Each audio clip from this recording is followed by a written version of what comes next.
today going to be working with the vintage scrapbook paper collection from Janie's Originals. It's a collection of collage papers, printed papers, and cabinet cards, printed tags, a little ephemera here. So I have, in a previous video, I have made a journal using some of the papers, and today I'm going to make a pocket / tuck spot thing to go in it, and then some tags and things to put into it. So the vintage scrapbook print pack is available from Janie, but I have got the digital download version, which you can buy from her, and you can use to create your whatever you want it to do. The angel policy for it comes with it, so it's one of the pages within the thing, but basically it allows you to create things and sell them, but they must be created, handmade from the things, and not selling the papers or selling the printouts. Okay, so the advantage for me with the digital pack is that I can print something on both sides. So when I'm folding something, I can use yeah, I don't need to worry about the back.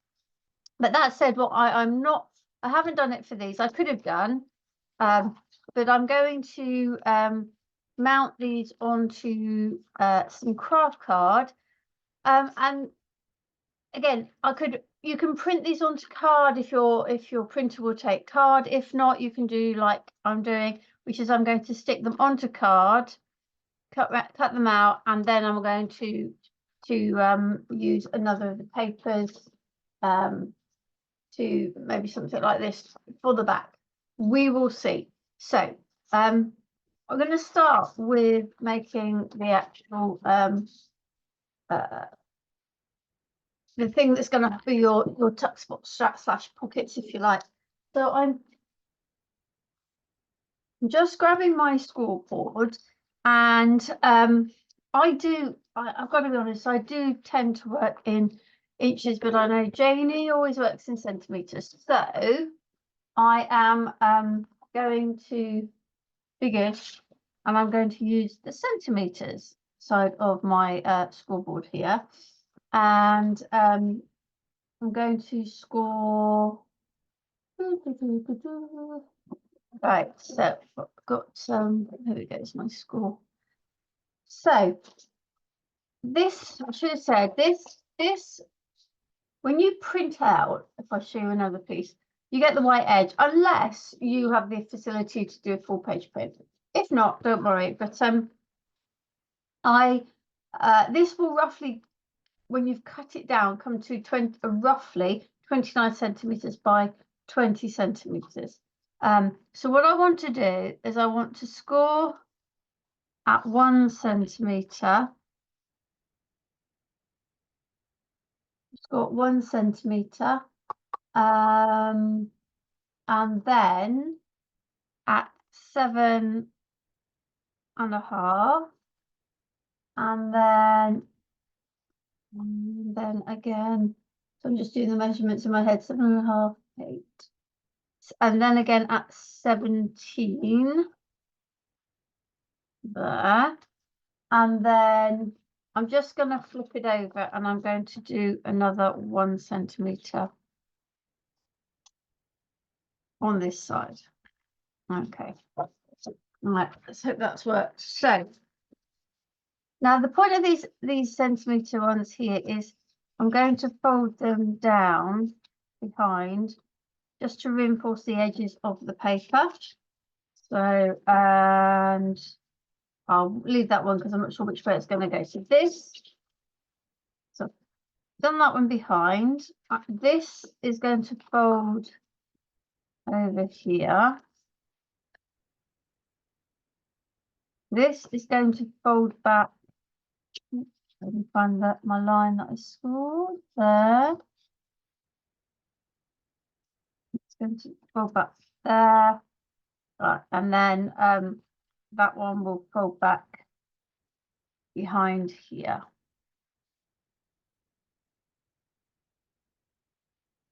So that's the basis of my thing. And yes, I know that I've lost some of this, but I'm not too worried because I've at least I've got things showing. So I'm going to use Janie's paper bindery glue. I'm going to just glue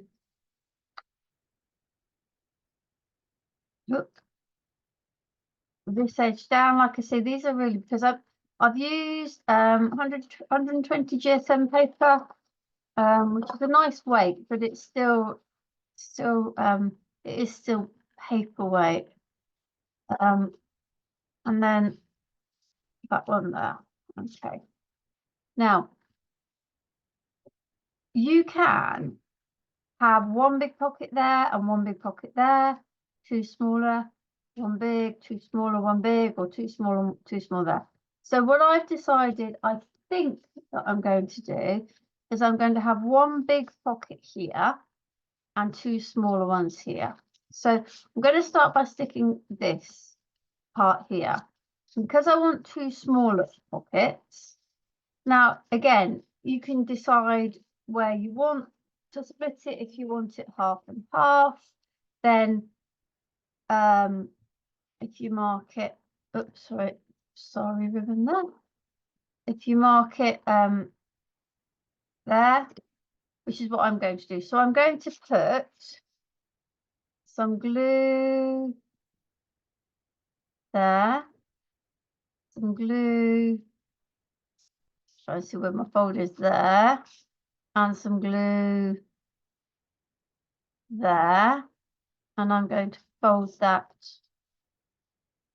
over. So I'm going to leave that to dry before I try to show you. Leave that there to dry. So, and then I'm just going to go for one pocket here. So I'm going to put glue here and glue here. So that's going to go there and there. Okay. So now I've got one big pocket here and I've got two smaller pockets here. So that's as far as it goes, that's done. So we can just decide where we're going to put it now. I put it there actually. So as you can see, it's the same size as my page. I could make it smaller, but again, it's up to you. Now, this is where it gets interesting because I can also create another pocket / tuck spot by the way I glued this down. Now, it's probably easier if I do it this way. So if I glue along those three sides, I've then got another pocket / tuck spot here. And that's what I'm going to do. So make sure that is stuck down. So I'm going to put glue. Remember this is the edge I don't want glue. So I'm going to put my glue along here, and along here. Like so. And I'm going to put this roughly in the middle. Put my piece like so.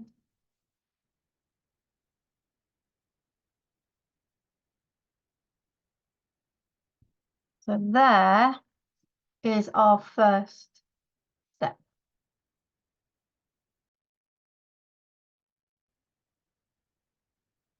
I'm going to add some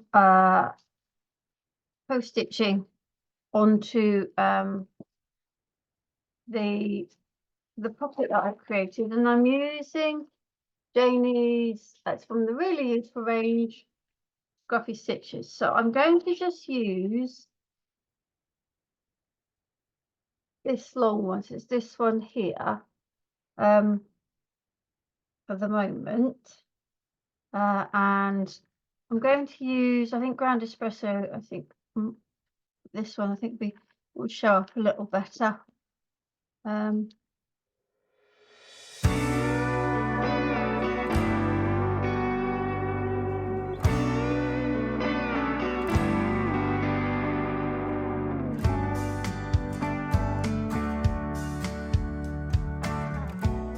So we've now got some nice stitching, faux stitching on this pocket, and we can go in there, in these two, and in here. Okay. I have now cut out some of the cabinet cards. I cut out the tag sheet and the little cards, and I've gone ahead and already stuck some of them down onto a piece of Kraft card, and I am going to now cut those out. All of these pieces are now covered on the back. All the tags have been done with scraps. The cabinet cards have that paper, and these have the same paper as well. And I've given them a bit of an edge with the Vintage Photo Distress Oxide. Now, I am going to do a bit of stamping on those in a moment, but before I do, these are a few more of the scraps that I've kept back because they were nice and light.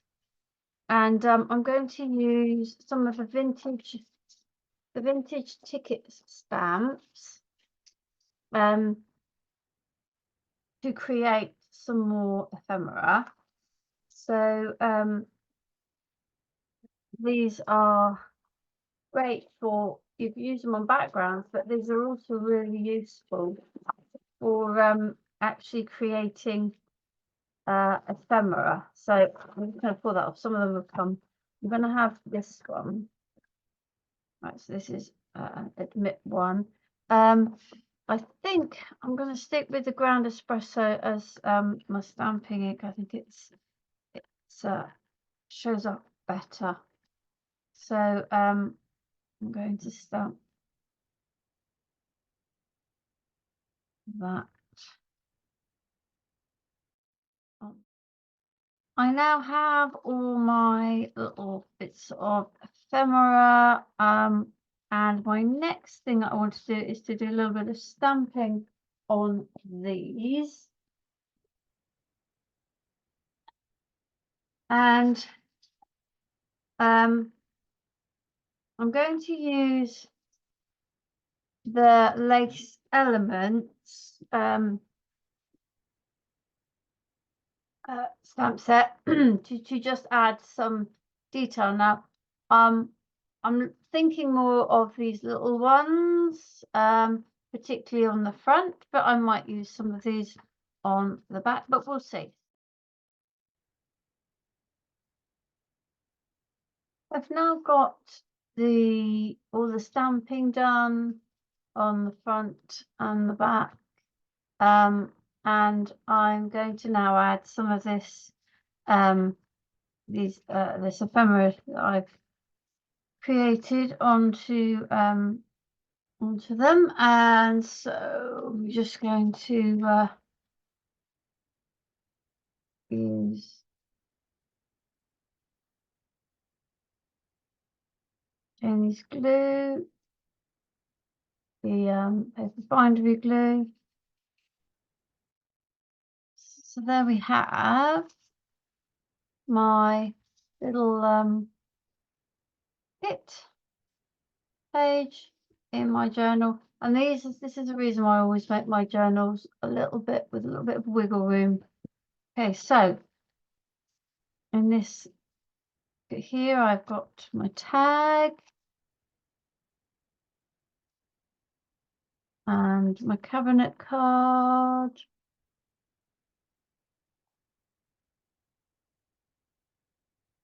Like so. And then in here, another tag.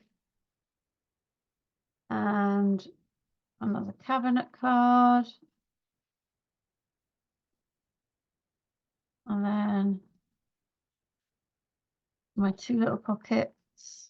Oh, it was in that way, wasn't it? So I won't go back in. And then I've got my little pocket here and my little pocket here. Okay, so all of this has come from the vintage scrapbook paper collection from Janie's Originals.